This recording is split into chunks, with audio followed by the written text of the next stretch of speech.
Talk about, in a way, preparing the kids at a younger level for whenever they come to college, and they are not the guy right away. To me, as a college coach, that was a big thing.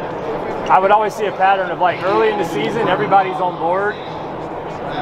When you get to week 2 or week 3 and that guy hadn't really got out there and pitched or hit yet, it's just deflation, pouting, and that kind of thing. Like, maybe talk to these guys about how to build that. Like that, to me, I think that's a huge. I appreciate you teaming me. That's a great question, Jeremy. Yeah. So, like, what he's getting back to is these kids that show up, they're freshmen in our program, and they're just coming off being the dude at their high school or the JUCO, and you're trying to help them understand that.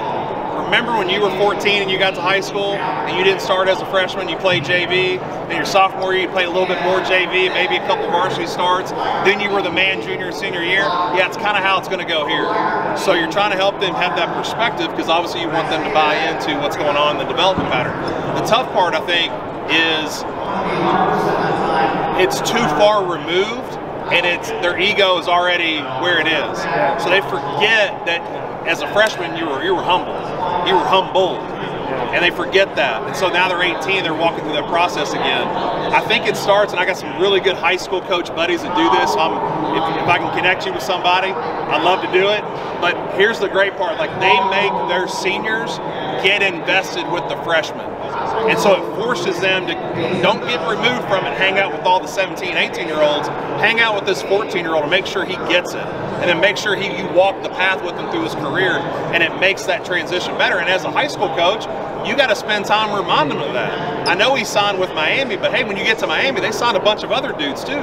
So not that we don't think you can play, but man, you got to go in there and earn that job.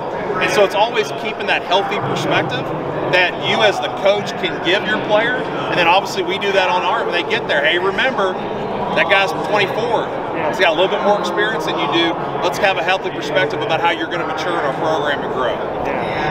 Go ahead. I was just saying, with the transfer portal now, I think everybody thinks in a way, it's a great thing. Like you were talking about recruiting it, but it presents a challenge there. Like it does.